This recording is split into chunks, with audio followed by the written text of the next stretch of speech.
Hello everyone and welcome back to Tuscany. I am Danilo Romolini and today we are in the Val d'Orcia area that you can see right behind me. The property we're going to visit is a beautiful farmhouse dating back around the middle of the 1800s. It has been fully, beautifully restored and nowadays it is an immaculate luxury villa. Are you ready to see it? Come with me.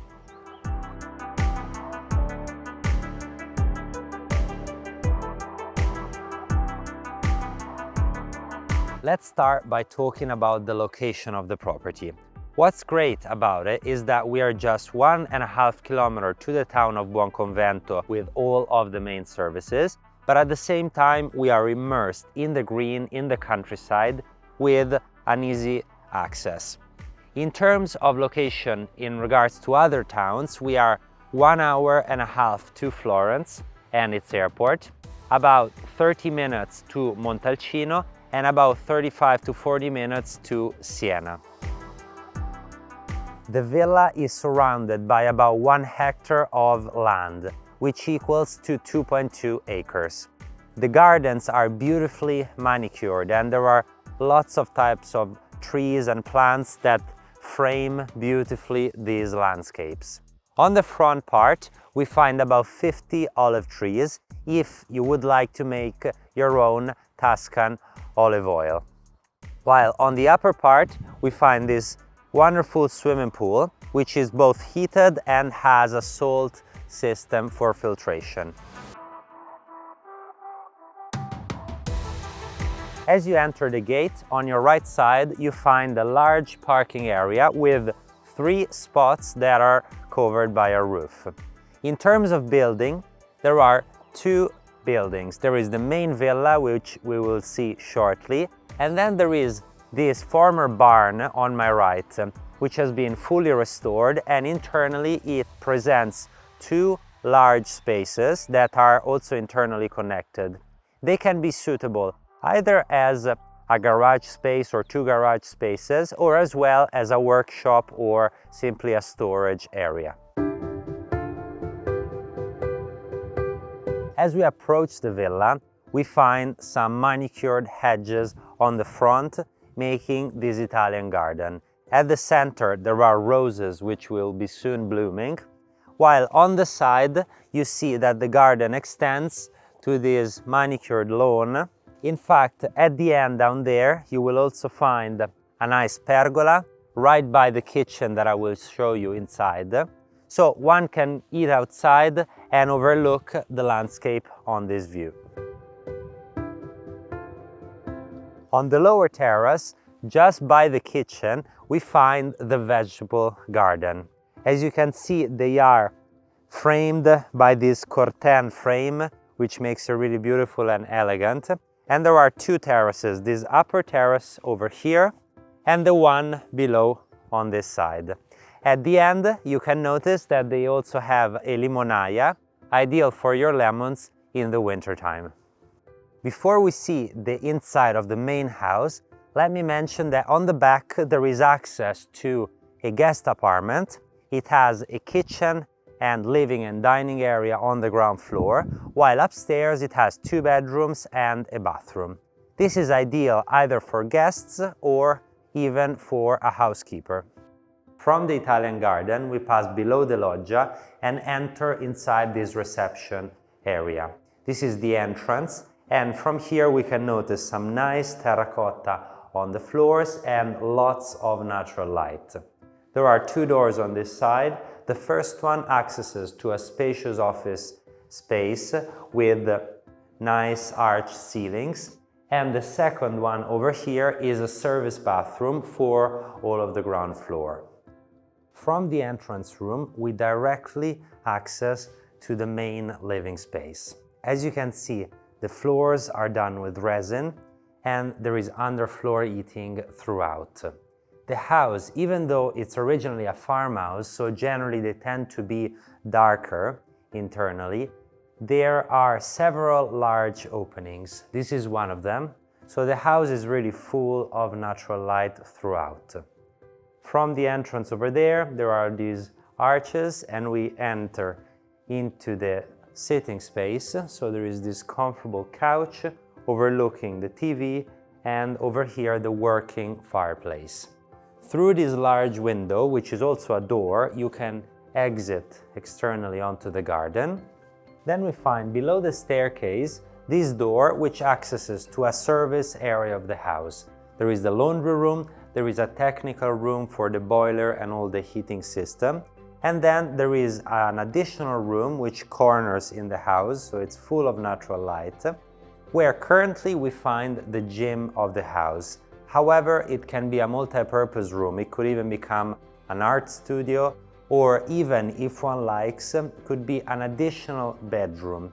There are even the plugs on the wall already with the system installed for the installation of a bathroom. Therefore, it could become, if one likes, an additional bedroom with ensuite bathroom on the ground floor. You can see these two arches which are symmetrical. They're very wide, so it creates one single living space, but at the same time divide into sections the space. As we keep going, we find the staircase to go to the bedrooms upstairs.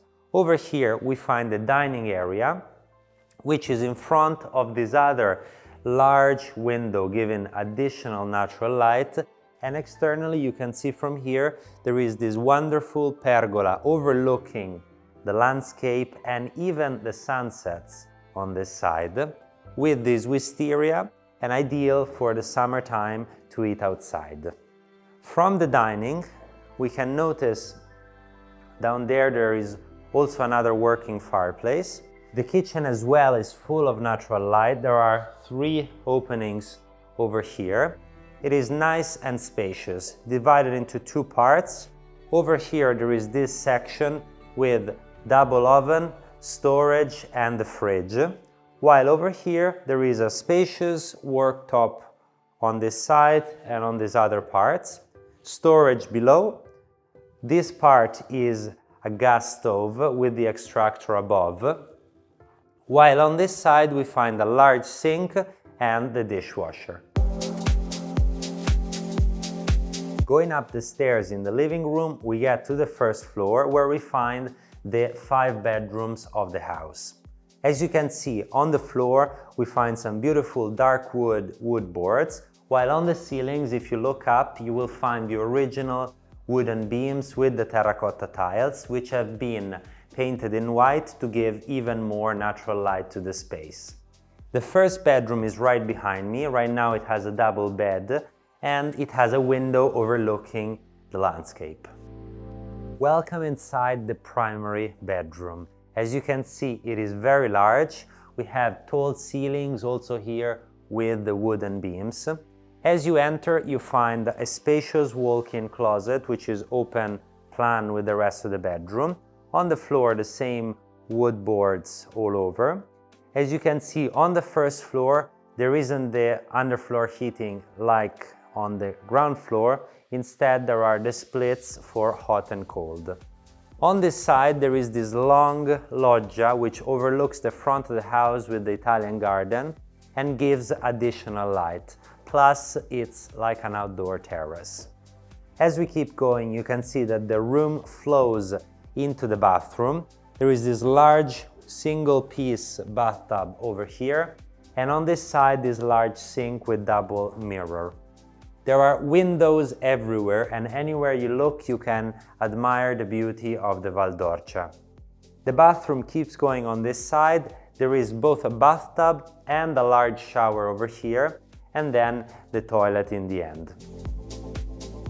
Then we have the third bedroom right here, which is next to the primary bedroom and also has access to the loggia we have seen. It is in a corner, so it's also full of natural light, with light from here and this side over here. The bathroom for this bedroom is shared with the next bedroom and is right here that I will show you now. Next we find the next bedroom over here. This is a single bedroom. You could even use this as a large walk-in closet for the other large bedroom over here. It's depending on how many bedrooms one needs. Then as we keep going, we find a wardrobe over here and the last bedroom. And we have the fifth and final bedroom. As you can see, it is nice and spacious and full of light with these two windows over here, tall ceilings with the exposed beams, and the bathroom is done this way. So we have the bathtub on this side, this is the sink, open plan with the bedroom, and the toilet is behind this glass door. And here we are ending today's property tour. I hope you enjoyed this dream home. I think it's been wonderfully executed, starting from the outside in every detail and inside, blending a modern look on the base of an historical farmhouse. The home is ideal for a family or for someone that is in love with Tuscany and its landscapes and would like something positioned in a practical location, close to the main road, close to a village with all the services, and just an hour and a half to the first airport. Please let me know if you have any questions in the comment section below, and we look forward to hearing from you. Remember to subscribe to the Roma Molini channel for the best homes of Italy every week. Until next time, ciao!